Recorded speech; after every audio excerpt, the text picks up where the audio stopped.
Finally chemistry কেইটামান common question লৈ তোমালোকৰ কাৰণে আহিছোঁ। তোমালোকৰ যি 5টা চেপ্টাৰ আছে কেমিষ্ট্ৰিত, সেই 5টা চেপ্টাৰৰ মই প্ৰতিটো চেপ্টাৰৰ পৰা 10টা বা 15টা এনেকৈ কমন কুৱেশ্যন লৈ আহিছোঁ। তো তোমালোকে ভিডিঅ'টো শেষলৈ চাবা, আৰু যদি PDFটোৰ প্ৰয়োজন হয় তেনেহ'লে মোক PDF বুলি কমেণ্ট কৰি দিবা, মই লিংকটো তোমালোকক দি দিম।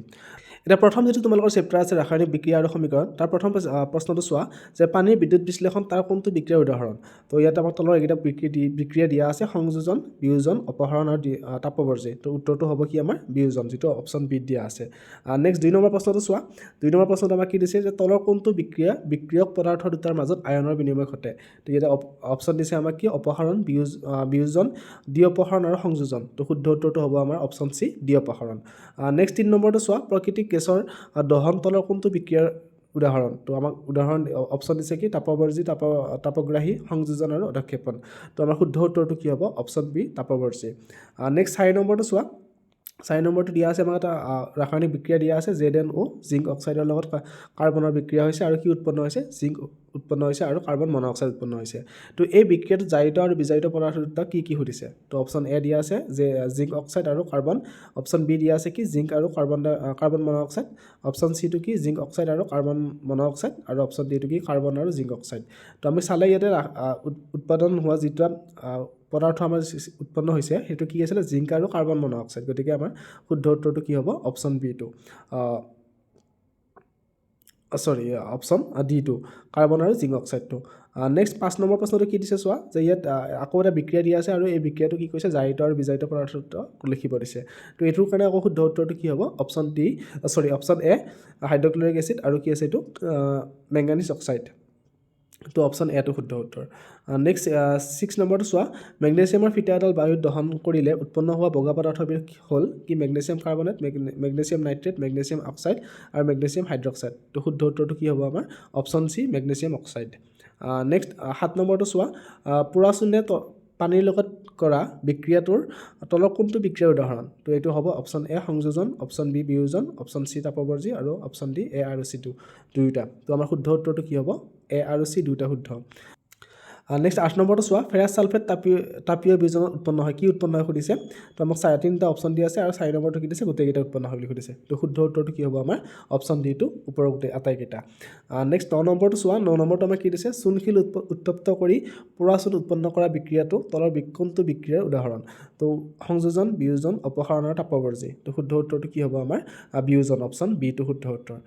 নেক্সট 10 নম্বৰটো কি দিছে আমাক লেড নাইট্ৰেট তাপীয় বিয়োজনত তলৰ কোনটো উৎপন্ন হয়। তো লেডত কোনটো উৎপন্ন হয় সুধিছে। তো এইটো শুদ্ধ উত্তৰটো হ'ব অপশ্যন চি, নাইট্ৰজেন গেছটো। নেক্সট 11 নম্বৰটো চোৱা, চিলভাৰ ব্ৰমাইড সূৰ্যৰ পোহৰত চিলভাৰলৈ পৰিণত হোৱাৰ তলৰ কোনবিধ বিক্ৰিয়াৰ উদাহৰণ। তো অপশ্যন এ দিয়া আছে বিয়োজন, অপশ্যন বি দিয়া আছে সংযোজন, অপশ্যন চি তাপগ্ৰাহী, আৰু অপশ্যন ডি দুটা এ আৰু চিটো। তো শুদ্ধ উত্তৰটো হ'ব আমাৰ অপশ্যন ডি, এ আৰু চি।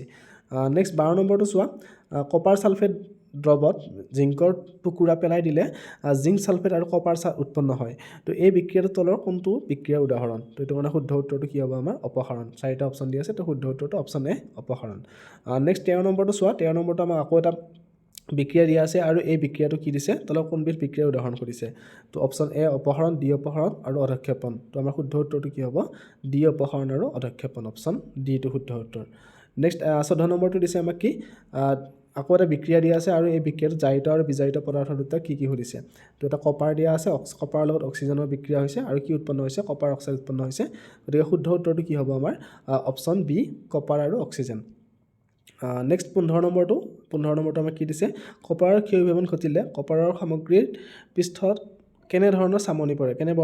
পৰে। তো যিটো চামনি পৰে তাৰ ৰংটো সুধিছে। এইটো শুদ্ধ উত্তৰটো কি অপশ্যন চি, সেউজীয়া ৰং। তো 15টা প্ৰশ্ন আমি প্ৰথম চেপ্টাৰটোৰ পৰা ল'লোঁ। এবাৰ ছেকেণ্ড যিটো চেপ্টাৰ আছে এচিড, ক্ষাৰক আৰু লৱণ, তাৰ পৰা আহিছোঁ আমি। আৰু এচিড, ক্ষাৰক আৰু লৱণৰ প্ৰথম প্ৰশ্নটো চোৱা। 1 নম্বৰটো তলৰ কোনটো pH-ৰ মানৰ পৰিসৰত মানৱ শৰীৰে ভালদৰে কাৰ্য কৰে। তো ইয়াতে option A, B, C, D 4টা দিয়া আছে। 5.6তকৈ কম, 5.5তকৈ কম, 7.0 পৰা 7.8লৈ, আৰু 0 পৰা 14লৈ। তো কোনটো শুদ্ধ উত্তৰ হ'ব অপশ্যন চি, 7.0 পৰা 7.8লৈ। নেক্সট 2 নম্বৰটো চোৱা। তলৰ কোনটো pH মানৰ পৰিসৰত আমাৰ দন্তক্ষয়ৰ সূচনা হয়। আমাৰ দাঁতৰ যি ক্ষয় হৈ যায় সেইটো কিহৰ pH আমাৰ কিমানৰ ওপৰত নিৰ্ভৰ কৰে সেইটো সুধিছে। তো এইটো অপশ্যন এ দিয়া আছে 7.0তকৈ কম, বি দিয়া আছে 5.5তকৈ কম, অপশ্যন চি দিয়া আছে 5.6তকৈ কম, অপশ্যন ডি দিয়া আছে 5.5তকৈ বেছি। তো শুদ্ধ উত্তৰটো হ'ব অপশ্যন বি, 5.5তকৈ কম। নেক্সট 3 নম্বৰটো কি দিছে চোৰাত পাতৰ শুঙে বিন্ধিলে তলৰ কোনটো এচিড নিক্ষিত হয় তো চোৰাতৰ পাতৰ যিটো শুং আছে সেইটো বিন্ধিলে আমাৰ কি এচিড নিক্ষিত হয় সুধিছে অপশ্যন এ দিছে acetic acid citric acid lactic acid আৰু মিথানয়িক এচিড তো শুদ্ধ উত্তৰটো হ'ব আমাৰ option B methanoic acid next 4 নম্বৰটো চোৱা ছডিয়াম ক্লৰাইডৰ তলৰ কোন প্ৰকৃতিৰ লৱণ প্ৰথম ক্ষাৰকীয় আম্লিক আৰু এটাও নহয় তো আমাৰ ছডিয়াম ক্লৰাইডটো কি হ'ব সুধিছে এইটো এটা প্ৰথম গতিকে অপশ্যন এটো শুদ্ধ উত্তৰ নেক্সট 5 নম্বৰটো কি দিছে যে এবিধ তীব্ৰ এচিড এবিধ মৃদু ক্ষাৰকৰ বিক্ৰিয়াৰ ফলত উৎপন্ন হোৱা লৱণৰ প্ৰকৃতি কি তো আমাক এই 4টা অপশ্যন দি আছে ক্ষাৰকীয় আম্লিক প্ৰথম আৰু এটাও নহয় তো শুদ্ধ উত্তৰটো কি হ'ব আমাৰ অপশ্যন বি আম্লিক নেক্সট 6 নম্বৰটো চোৱা 6 নম্বৰটো আমাক কি দিছে যে এবিধ তীব্ৰ ক্ষাৰকৰ আৰু এবিধ মৃদু এচিডৰ বিক্ৰিয়াজাত লৱণবোৰৰ প্ৰকৃতি কি ক্ষাৰকীয় প্ৰথম আম্লিক আৰু ক্ষাৰকীয় তো আৰু ওপৰৰ কি আটাইকেইটা এইটো ক্ষাৰকীয়টো দুবাৰ লিখা গৈছে তো শুদ্ধ উত্তৰটো কি হ'ব আমাৰ অপশ্যন এ প্ৰথমটো তো ইয়াতে অপশ্যন এ যিটো ক্ষাৰকীয় দি আছে সেইটো তোমালোকে এইটো ভুলতে লিখা গৈছে গতিকে অপশ্যন এ প্ৰথম যিটো আছে সেইটো আমাৰ শুদ্ধ উত্তৰ নেক্সট 8 নম্বৰটো চোৱা তলৰ কোনটো অধাতৱীয় অক্সাইডৰ প্ৰকৃতি প্ৰথম ইয়াতে কোনটো অধাতৱীয় অক্সাইডৰ প্ৰকৃতি প্ৰথম সুধিছে তো শুদ্ধ উত্তৰটো কি হ'ব আমাৰ পানীটো কাৰ্বন ডাই অক্সাইড দিয়া আছে ছালফাৰ ডাই অক্সাইড দিয়া আছে পানী দিয়া আছে আৰু ছালফাৰ অক্সাইড দিয়া আছে তো আমাৰ শুদ্ধ উত্তৰটো কোনটো হ'ব অপশ্যন চি পানীটো H2O নেক্সট 9 নম্বৰটো চোৱা তলৰ কোনবিধ ছডিয়াম যৌগ অম্লনাশকবোৰৰ এটা উৎপাদন তো sodium hydroxide sodium hydrogen carbonate আৰু ব্লিচিং পাউডাৰ তো শুদ্ধ উত্তৰটো কি হ'ব আমাৰ option B sodium hydrogen carbonate next 10 নম্বৰটো চোৱা তলৰ কোনবিধ যৌগক পানীৰ স্থায়ী কঠিনতা দূৰ কৰিবলৈ ব্যৱহাৰ কৰা হয় তো অপশ্যন এ দিয়া আছে কাপোৰ ধোৱা ছ'ডা অপশ্যন বি দিয়া আছে baking soda option C sodium hydroxide আৰু অপশ্যন ডি ব্লিচিং পাউডাৰ তো শুদ্ধ উত্তৰটো কি হ'ব আমাৰ অপশ্যন এ কাপোৰ ধোৱা ছ'ডা নেক্সট 11 নম্বৰটো চোৱা তলৰ কোনবিধ যৌগই ক্লৰিনৰ সৈতে বিক্ৰিয়া কৰি ব্লিচিং পাউডাৰ উৎপন্ন কৰে তো option A sodium hydroxide option B calcium hydroxide option C sodium carbonate option D কি পটাছিয়াম হাইড্ৰক্সাইড তো শুদ্ধ উত্তৰটো কি হ'ব আমাৰ option B calcium hydroxide next 12 নম্বৰটো কি দিছে আমাক প্লাষ্টাৰ অফ পেৰিছে পানীৰ সৈতে বিক্ৰিয়া কৰি উৎপন্ন কৰা পদাৰ্থবিধ কি তো copper sulphate sodium carbonate baking soda আৰু জিপছাম তো শুদ্ধ উত্তৰটো কি হ'ব আমাৰ option D gypsum next 13 number প্ৰশ্নটো চোৱা যে এটা দ্ৰৱই নীলা লিটমাছ ৰঙা কৰে তো পিএইচৰ মাত্ৰা কিমান হ'ব সুধিছে তো পিএইচৰ মাত্ৰাটো কি হ'ব এইটো 1 মানে 7তকৈ সৰু হ'ব লাগিব কম হ'ব লাগিব তো অপশ্যন এটো শুদ্ধ উত্তৰ নেক্সট 14 নম্বৰটো চোৱা তলৰ কোনবিধ যৌগ উত্তপ্ত কৰি ছডিয়াম কাৰ্বনেট পাব পাৰি তো শিথিলতচোন তাৰপিছত বেকিং ছ'ডা জিপছাম আৰু প্লাষ্টাৰ অফ পেৰিছ তো শুদ্ধ উত্তৰটো কি হ'ব আমাৰ অপশ্যন বি বেকিং ছ'ডাটো নেক্সট 15 নম্বৰটো চোৱা লাষ্টৰ প্ৰশ্ন এইটো যে ক্ল'ৰ' এলকালি পদ্ধতিত উৎপন্ন হয় কোনটো ছডিয়াম হাইড্ৰক্সাইড ক্লৰিন হাইড্ৰজেন ওপৰৰ আটাইকেইটা কোনটো শুদ্ধ উত্তৰ হ'ব অপশ্যন ডি ওপৰৰ আটাইকেইটা ক্ল'ৰ' এলকালি পদ্ধতিত উৎপন্ন হোৱা ছডিয়াম হাইড্ৰক্সাইড উৎপন্ন হয় ক্লৰিন উৎপন্ন হয় আৰু হাইড্ৰজেন উৎপন্ন হয় গতিকে অপশ্যন ডিটো শুদ্ধ উত্তৰ নেক্সট ধাতু আৰু অধাতু নামৰ চেপ্টাৰটো যিটো 3 নম্বৰ চেপ্টাৰ আছে তোমালোকৰ তাৰ পৰা চোৱা এবাৰ আটাইতকৈ নমনীয় ধাতু কোনটো আটাইতকৈ নমনীয় ধাতু হ'ল আমাৰ সোণ তো অপশ্যন ইয়াতে সোণ ৰূপ তাম আৰু এলুমিনিয়াম দিয়া আছে তো শুদ্ধ উত্তৰটো কি হ'ব আমাৰ অপশ্যন এ সোণ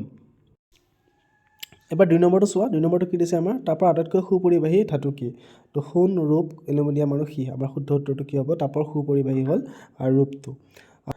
এবাৰ 3 নম্বৰ প্ৰশ্নটো চোৱা 3 নম্বৰ প্ৰশ্নটো কি দিছে আমাক সাধাৰণ উষ্ণতাত জুলীয়া বা তৰল ৰূপত কোনটো ধাতু থাকে তো কেলছিয়াম দিয়া আছে চিজিয়াম দিয়া আছে সীহ দিয়া আছে পাৰা দিয়া আছে তো শুদ্ধ উত্তৰটো কি হ'ব আমাৰ অপশ্যন ডি পাৰা নেক্সট 4 নম্বৰটো চোৱা সাধাৰণ উষ্ণতাত জুলীয়া অধাতু কোনটো তো অধাতুটো কি হ'ব আয়ডিন ক্লৰিন ব্ৰমিন আৰু ছালফাৰ শুদ্ধ উত্তৰটো কি আমাৰ ব্ৰমিনটো নেক্সট 5 নম্বৰটো চোৱা দুটি থকা অধাতুটো কোনটো এইটো হ'ব কি শুদ্ধ উত্তৰটো অপশ্যন ডি আয়ডিন নেক্সট 6 নম্বৰটো তলৰ কোনটো ধাতু কটাৰীৰে কাটিব পাৰি এইটো মেগনেছিয়াম ছডিয়াম সীহ আৰু গেলিয়াম তো শুদ্ধ উত্তৰটো কি হ'ব আমাৰ ছডিয়াম অপশ্যন বিটো নেক্সট 7 নম্বৰটো তলৰ কোনটো এটা উভয়ধৰ্মী অক্সাইড তো এইটো কোনটো হ'ব আমাৰ এলুমিনিয়াম অক্সাইডটো যিটো Al2O3 টো দিয়া আছে অপশ্যন ডিটো সেইটো শুদ্ধ উত্তৰ নেক্সট 8 নম্বৰটো চোৱা তলৰ কোনটো ধাতৱ অক্সাইড পানীত দ্ৰৱণীয় তো অপশ্যন এ দিয়া আছে nitrous oxide ferrous oxide copper oxide আৰু পিবি লেড অক্সাইড যিটো তো শুদ্ধ উত্তৰটো কোনটো হ'ব আমাৰ অপশ্যন এ নাইট্ৰাছ অক্সাইডটো নেক্সট ছডিয়াম অক্সাইডটো Na2O2 নেক্সট 9 নম্বৰটো চোৱা আমাক এইকেইটা ধাতুকেইটা দিয়া আছে এইকেইটা অক্সিজেনৰ লগত বিক্ৰিয়া বেগৰ নিম্নলিখিত ক্ৰমটো সজালে কি হ'ব আমাক সুধিছে নিম্ন ক্ৰমত সজালে মানে ঊৰ্ধ্বক্ৰমত নহয় অৰ্ধক্ৰমত সজাব লাগিব তো সজালে কোনটো হ'ব আমাৰ অপশ্যন চিটো শুদ্ধ উত্তৰ প্ৰথমতে ছ'ডিয়াম তাৰপিছত এলুমিনিয়াম তাৰপিছত কি ফেৰাছ আৰু তাৰপিছত কি কপাৰ নেক্সটটো 10 নম্বৰটো চোৱা তলৰ ধাতুবোৰ কোনটো অক্সিজেনৰ লগত তীব্ৰভাৱে বিক্ৰিয়া কৰে কোনটো অক্সিজেনৰ লগত তীব্ৰভাৱে বিক্ৰিয়া কৰে সুধিছে তো এইটো ছ'ডিয়াম দিয়া আছে ফেৰাছ কপাৰ আৰু আৰ্গন দিয়া আছে তো আমাৰ শুদ্ধ উত্তৰটো কি হ'ব আমাৰ ছ'ডিয়ামটো অপশ্যন এটো নেক্সট তলৰ কোনটো ধাতুৱে উচ্চ উষ্ণতাটো অক্সিজেনৰ লগত বিক্ৰিয়া নকৰে সুধিছে তো এইটো শুদ্ধ উত্তৰটো কি হ'ব আমাৰ এজি অপশ্যন চিটো নেক্সট 12 নম্বৰটো তলৰ কোনটো ধাতুৰে ঠাণ্ডা পানীৰ লগত প্ৰবল বেগে বিক্ৰিয়া কৰে তো প্ৰবল বেগে বিক্ৰিয়া কৰা কোনটো হ'ব ইয়াতে ছ'ডিয়াম অপশ্যন চিটো নেক্সট 13 নম্বৰটো চোৱা তলৰ কোনটোৱে ধাতুৱে কেৱল গৰম পানীৰ লগতহে বিক্ৰিয়া কৰে গৰম পানীৰ লগত বিক্ৰিয়া কৰা কোনটো আছে মেগনেছিয়াম Mg2 অপশ্যন বিটো শুদ্ধ উত্তৰ নেক্সট 14 নম্বৰটো চোৱা তলৰ কোনটো ধাতুৱে কেৱল উতলা পানীৰ বাষ্পৰ সৈতেহে বিক্ৰিয়া কৰে তো এইটো কোনটো হ'ব অপশ্যন চি Fe2 নেক্সট 15 নম্বৰটো চোৱা তলৰ কোনটো ধাতুৱে পানীৰ লগত মুঠেই বিক্ৰিয়া নকৰে পানীৰ লগত বিক্ৰিয়া নকৰাটো কি কপাৰ অপশ্যন এটো শুদ্ধ উত্তৰ এবাৰ নেক্সট তোমালোকৰ যিটো 4 নম্বৰ চেপ্টাৰ আছে কাৰ্বন আৰু ইয়াৰ যৌগ যিটো তো সেইটোৰ পৰা লৈছোঁ 1 নম্বৰ প্ৰশ্নটো কি কাৰ্বনে আন কাৰ্বন পৰমাণুৰ লগত বান্ধনি সৃষ্টি কৰি দীঘল শৃংখলাৰে বৃহৎ আকাৰৰ অণু গঠন কৰিব পাৰে এই ধৰ্মটোক কি বুলি কোৱা হয় কাৰ্বনৰ কেটিনেশ্যন ধৰ্ম বুলি কোৱা হয় অপশ্যন চিটো শুদ্ধ উত্তৰ নেক্সট 2 নম্বৰটো চোৱা তলৰ কোনটো ইথেনৰ আণৱিক সংকেত কি হ'ব C2H6 যিটো অপশ্যন বিত দিয়া আছে 3 নম্বৰটো কি বিউটেনৰ গঠন সমযোজীৰ সংখ্যা কিমান তো বিউটেনটো কি আছে C4H10 তো এইটো 2 অপশ্যন এটো শুদ্ধ উত্তৰ নেক্সট 4টো কি তলৰ কোনটো অসম্পৃক্ত বলয়াকৰ কাৰ্বন যৌগ এইটো কি হ'ব অপশ্যন D2 যিটো বেনজিন দিয়া আছে সেইটো শুদ্ধ উত্তৰ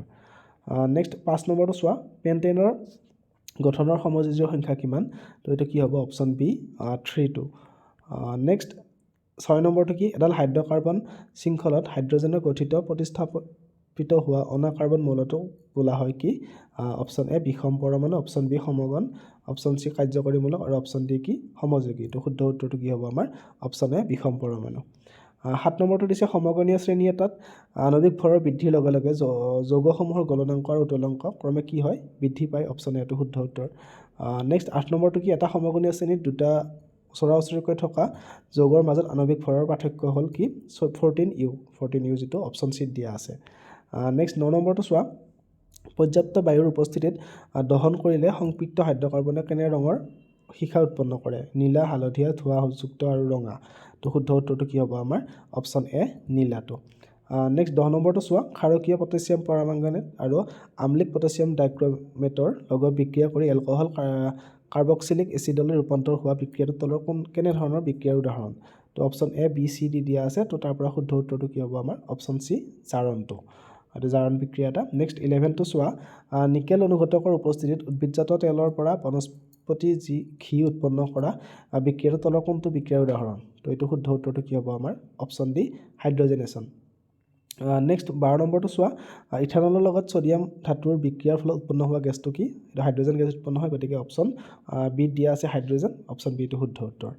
নেক্সট 13 নম্বৰটো চোৱা ইথানলৰ পৰা অসম্পৃক্ত হাইড্ৰকাৰ্বন ইথেন প্ৰস্তুত কৰিবলৈ তলৰ কোনটো নিৰোধক পদাৰ্থ হিচাপে ব্যৱহৃত হয় এইটো কি হ'ব অপশ্যন চিটো যিটো গাঢ় H2SO4 ছালফিউৰিক এচিড যিটো দিয়া আছে সেইটো শুদ্ধ উত্তৰ নেক্সট 14 নম্বৰটো চোৱা তলৰ কোনটো গ্লেচিয়েল এচিটিক এচিড বোলা হয় ইয়াৰ কোনটো হ'ব CH5COOH অপশ্যন বিটো শুদ্ধ উত্তৰ নেক্সট 15 নম্বৰটো কাৰ্বক্সিলিক এচিড আৰু এলকহলৰ মাজত বিক্ৰিয়া ঘটিলে সাধাৰণতে কি উৎপন্ন হয় এষ্টাৰ উৎপন্ন হয় গতিকে অপশ্যন চিটো শুদ্ধ উত্তৰ অপশ্যন চিত দিয়া আছে এষ্টাৰ নেক্সট তোমালোকৰ যিটো 5 নম্বৰ চেপ্টাৰ আছে মৌলৰ পৰ্যায়বৃত্ত শ্ৰেণী বিভাজন সেইটো চেপ্টাৰৰ পৰা লৈ আহিছোঁ এইবাৰ 1 নম্বৰটো তলত দিয়া মৌলবোৰৰ পৰা ধাতুকল্পটো বাছি উলিওৱা তো কি দিছে ছ'ডিয়াম এলুমিনিয়াম ক্লৰিন আৰু বৰণ তো শুদ্ধ উত্তৰটো কি হ'ব অপশ্যন ডি বৰণটো নেক্সট 2 নম্বৰটো কি মৌল পৰ্যায়বৃত্ত তালিকাৰ পৰ্যায়ত বাওঁফালৰ পৰা সোঁফাললৈ পাৰমাণৱিক ব্যাসাৰ্ধ ক্ৰমান্বয়ে কি হয় কমি যায় গতিকে অপশ্যন বিটো শুদ্ধ উত্তৰ তলৰ কোনটো এটা ডবলেইনৰ ট্ৰায়াড কি হ'ব ডবলেইনৰ ট্ৰায়াড আমাৰ কি আছে ক্লৰিন ব্ৰমিন আৰু আয়ডিন গতিকে অপশ্যন ডিটো শুদ্ধ উত্তৰ নেক্সট 4 নম্বৰটো দিছে মৌল এটাৰ পাৰমাণৱিক সংখ্যা তাৰ পাৰমাণৱিক ভৰতকৈ অধিকতৰ মৌলিক এই কথা কোনে আগবঢ়াইছিল এইটো আছিলে হেনৰি মজেল অপশ্যন ডিটো শুদ্ধ উত্তৰ নেক্সট 5 নম্বৰটো চোৱা দ্বিতীয় পৰ্যায়ৰ মৌলসমূহ একাদিক্ৰমে দিয়া আছে আমাৰ এইকেইটা ইহঁতৰ ভিতৰত কোনটো মৌলৰ পৰিমাণ আটাইতকৈ ডাঙৰ তো তাতকৈ ডাঙৰটো কোনটো হ'ব লিথিয়ামটো এলাইটো অপশ্যন এটো শুদ্ধ উত্তৰ নেক্সট 6 নম্বৰটো প্ৰথম বৰ্গৰ ধাতুসমূহ একাদিক্ৰমে এইখিনি দিয়া আছে ইয়াৰ ভিতৰত আটাইতকৈ ডাঙৰ পৰিমাণে মৌল থকা মৌলটো কোনটো সুধিছে তো এইটো কাৰণে শুদ্ধ উত্তৰটো কি হ'ব আমাৰ FR যেটো দিয়া আছে অপশ্যন ডি টো শুদ্ধ উত্তৰ নেক্সট 7 নম্বৰটো চোৱা আধুনিক পৰ্যায়বিদ্যা তালিকাৰ বৰ্গ এটাত ওপৰৰ পৰা তললৈ গ'লে পাৰমাণৱিক আকাৰ ক্ৰমান্বয়ে কি হয় সুধিছে তো এইটো শুদ্ধ উত্তৰটো হ'ব অপশ্যন এ বাঢ়ে নেক্সট 8 নম্বৰটো চোৱা আধুনিক পৰ্যায়বিদ্যা তালিকাৰ বৰ্গ এটাত ওপৰৰ পৰা তললৈ আহিলে মৌলবোৰৰ যোজ্যতা ক্ৰমান্বয়ে কি হয় একে থাকে গতিকে অপশ্যন চি টো শুদ্ধ উত্তৰ নেক্সট 9 নম্বৰটো আধুনিক পৰ্যায়বিদ্যা তালিকাত পৰ্যায় এটাত বাওঁফালৰ পৰা সোঁফাললৈ গ'লে মৌলবোৰৰ যোজ্যতা ক্ৰমান্বয়ে কি হয় প্ৰথম বাঢ়ি যায় পিছত কি হয় কমে গতিকে অপশ্যন ডি টো শুদ্ধ উত্তৰ 11 নম্বৰ প্ৰশ্নটো কি দিছে আমাক পৰ্যায়বিদ্যা তালিকাৰ পৰ্যায় এটাত মৌলবোৰৰ পৰমাণু ইলেক্ট্ৰন হেৰুৱাৰ প্ৰৱণতাটো কি ক্ৰমান্বয়ে কি হয় কমি যায় গতিকে অপশ্যন এটো শুদ্ধ উত্তৰ 12 নম্বৰটো কি পৰ্যায়বিদ্যা তালিকাৰ পৰ্যায় এটাত বাওঁফালৰ পৰা সোঁফাললৈ গ'লে মৌলবোৰৰ ইলেক্ট্ৰন লাভ কৰাৰ প্ৰৱণতাটো কি হয় এইটো অধাতৱীয় ধৰ্মটো ক্ৰমান্বয়ে বাঢ়ি যায় নেক্সট 13 নম্বৰটো কি পৰ্যায়বিদ্যা তালিকা এটাৰ বৰ্গ এটাত তললৈ আহিলে মৌলবোৰক ইলেক্ট্ৰন লাভ কৰে আৰু প্ৰৱণতাটো ক্ৰমান্বয়ে কি হয় কমি আহে গতিকে অপশ্যন এটো শুদ্ধ উত্তৰ তললৈ নামি আহিলে 14 নম্বৰটো কি মেণ্ডেলিভৰ পৰ্যায়বিদ্যা তালিকা ব্যৱহাৰ কৰি নিৰ্ণয় কৰা কে মৌলৰ অক্সাইডৰ সংকেতটো হ'ল অপশ্যন বি টো K2O2 তাৰপিছত 15 নম্বৰটো কি লাষ্টৰ প্ৰশ্নটো লৈছোঁ চোৱা এবাৰ এটা মৌল X-এ অক্সিজেনৰ সৈতে বিক্ৰিয়া কৰি X2O সংকেতেৰে যৌগ গঠন কৰে মৌল X-ৰ তলৰ কোনটো মৌলৰ সৈতে পৰ্যায়বিদ্যা তালিকাৰ একেটা বৰ্গত থাকিব ছডিয়াম মেগনেছিয়াম এলুমিনিয়াম আৰু সিলিকন তো শুদ্ধ উত্তৰটো কি হ'ব আমাৰ ছডিয়াম অপশ্যন এ তোমাৰ প্ৰত্যেকটো চেপ্টাৰৰ পৰা এনেকৈ 15টা মই MCQ তোমালোকক দি দিলোঁ আৰু বাকী যদি তোমালোকক ফিজিক্স আৰু বায়'লজি পাৰ্টৰো লাগে তেনেহ'লে চেনেলটো ছাবস্ক্ৰাইব কৰি থবা মই সেইকেইটাও তোমালোকক আপলোড কৰি দিম ধন্যবাদ